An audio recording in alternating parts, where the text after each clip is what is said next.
Welcome back to Achatma, everyone. You know how this goes. We take your sources, dive deep, and see what we can dig up. Always exciting to see what we unearth. Exactly. And this time, we're looking at a topic that's, well, it's a bit of a delicate one, isn't it?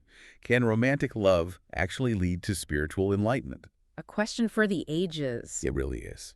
And to explore this, we'll be delving into some passages from Osho's Sex Matters. Osho. Always guaranteed to spark some lively discussion. That's for sure. And just a heads up to our listeners, we're committed to exploring this objectively. Absolutely. We're not here to endorse any particular view. Right. We just want to see what Osho had to say. Right. From the excerpts you sent, it seems like Osho is, well, he's challenging some pretty deep-seated societal beliefs. He argues that repressing, certain natural desires can actually create psychological barriers to spiritual growth. He was writing in the late 20th century, a time of significant societal shifts. True, true. And his views on relationships and, well, intimacy were considered quite progressive. Even radical to some. Yeah, for sure. So can you unpack this a bit? What exactly did he mean by, repression creating barriers? Well, he believed that this repression leads to, in essence, a disconnect from our true selves. Interesting. It creates an internal conflict that prevents us, essentially, from reaching our full potential. Both spiritually and emotionally. Both, absolutely.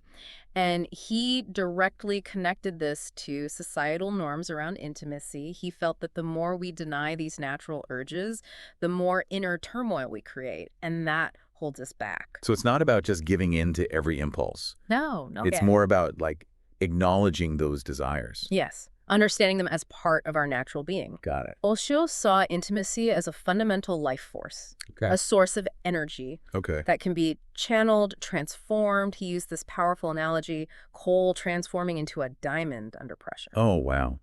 That's vivid. So how does that relate to love and enlightenment? He's saying that celibacy, which a lot of spiritual traditions link with enlightenment, isn't about denying intimacy entirely.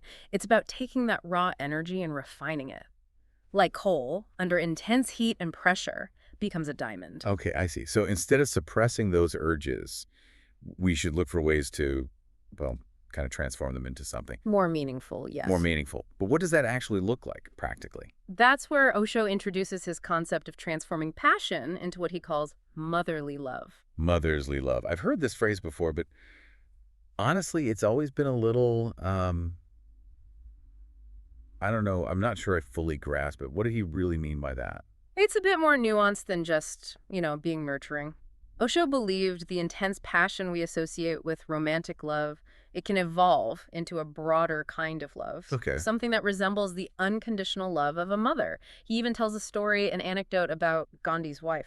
Oh, right. People mistaking her for his mother. I think you remember reading that. It illustrates this transformation. So it's about transcending the limits of just romantic love. Yes, moving from that focus on personal gratification to a selfless, all-embracing kind of love. That's a pretty big shift in perspective. It is. And it makes us think about how, as a society, we view love. Osho seemed to suggest that maybe our modern emphasis on romantic love, with all the possessiveness, the exclusivity, it might be holding us back. Holding us back from what? From experiencing this more universal, motherly kind of love.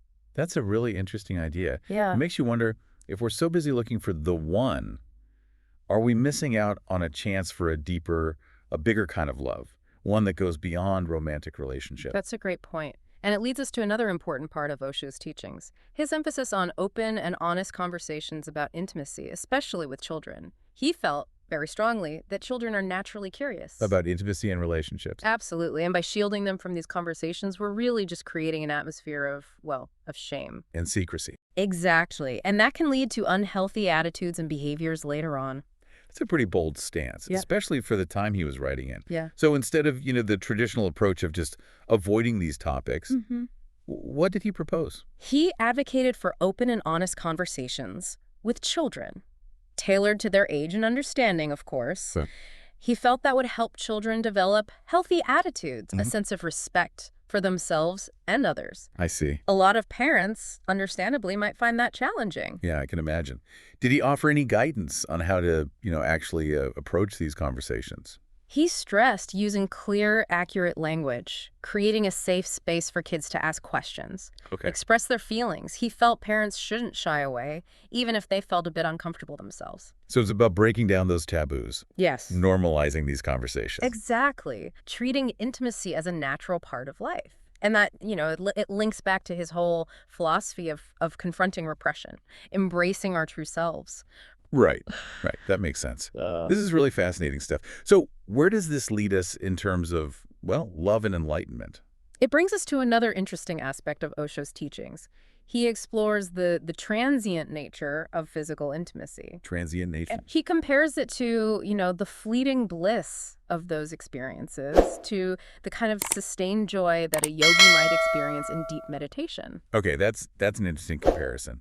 Is he saying that physical intimacy is, like, less valuable than spiritual bliss? Not necessarily. It's more about recognizing the different types of fulfillment and their limitations. Okay. Osho acknowledged the power and beauty of physical intimacy, but he also pointed out that it's inherently impermanent. Okay, so it's about, like, appreciating those moments for what they are without clinging to them. Yes, as the ultimate source of happiness. I'm starting to see how this all fits together. Transforming passion, embracing our true selves, understanding the limits of physical intimacy. It all points towards this idea of cultivating a more universal love. You've got it. That's exactly where his teachings lead us. To universal love. Osho believed that true enlightenment comes from expanding our capacity to love. Beyond romantic relationships. Beyond, yes. To a love that encompasses, well, all beings. And he often uses stories and analogies to illustrate that, right? Yeah.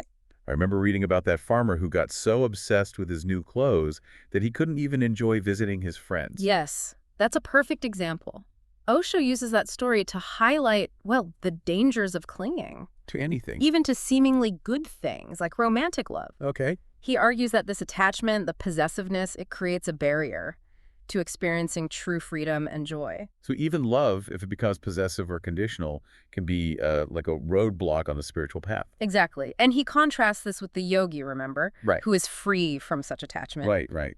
Osho seems to be suggesting that true enlightenment requires a level of detachment, letting go of those desires and expectations that tie us to the material world. But wouldn't that lead to, emotional detachment in our personal relationships? How do we balance this idea of universal love with our need for intimacy and connection in our lives? That's a great question. And it gets to the core of what Osho is challenging us with. So he's not saying we should isolate ourselves. No, not at all. It's about shifting our perspective, Fair enough. expanding our capacity for love without getting attached to specific outcomes. Yeah. Or individuals. Wow, that sounds incredibly difficult. It is challenging, yes. But also freeing.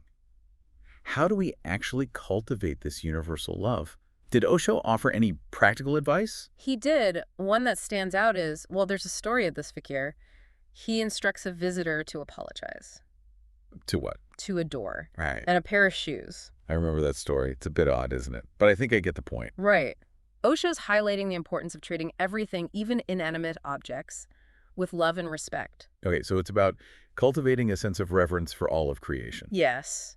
Recognizing the interconnectedness of everything. So we're expanding that circle of compassion, not just to people, but animals, plants, even objects. That's pretty radical. It is a shifting perspective, and it connects back to that idea of transforming passion into motherly love. It's about nurturing and caring for everything around us, not just the people in our lives. So you're saying if we're always fixated on finding the one or holding on to our romantic partners, we might miss out on something bigger, a more fulfilling experience of love. It's possible. Osho suggests that this very narrow focus on romantic love, it can lead to jealousy, possessiveness, and ultimately suffering.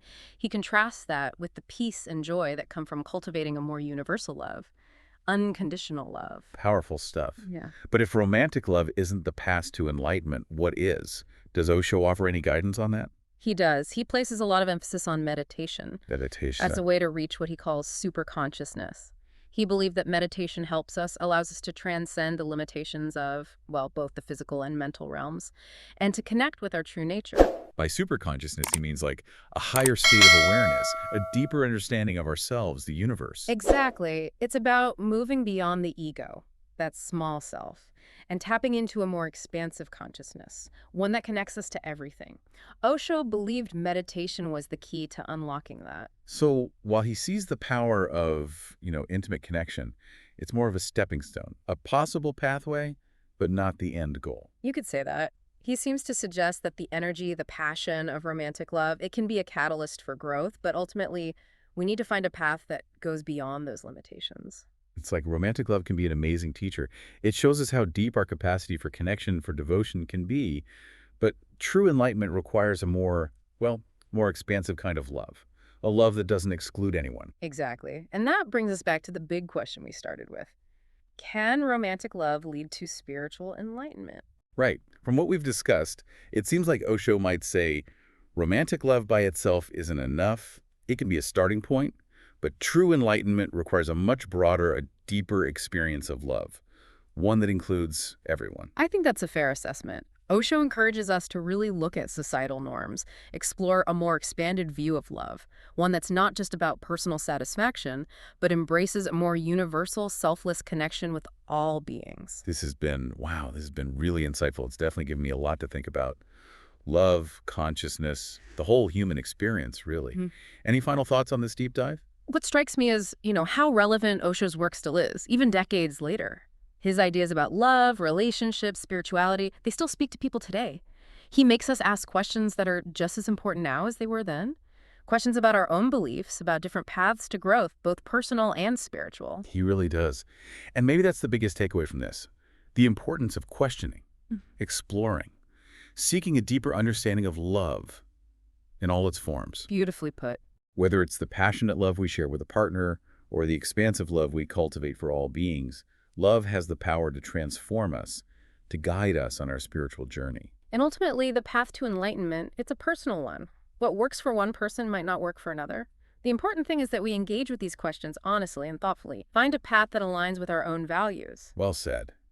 So to wrap up our deep dive into Osho's sex matters, we've explored his views on love, intimacy, and spiritual enlightenment. We looked at his ideas about transforming passion, embracing our true selves, and cultivating a universal love that extends to everyone. We saw how Osho challenges us to look beyond conventional thinking, question societal norms, and find our own unique path to spiritual growth. And that leaves us with one final thought to ponder. If we shift our focus from seeking romantic fulfillment, if we focus instead on cultivating this universal love, could we tap into a deeper level of consciousness? Could we experience a more profound sense of spiritual connection? That's a question for each of us to consider as we continue on our own journeys. Thank you for joining us on this deep dive into the complex and fascinating world of love and spirituality. Until next time, keep seeking, keep questioning, and keep exploring.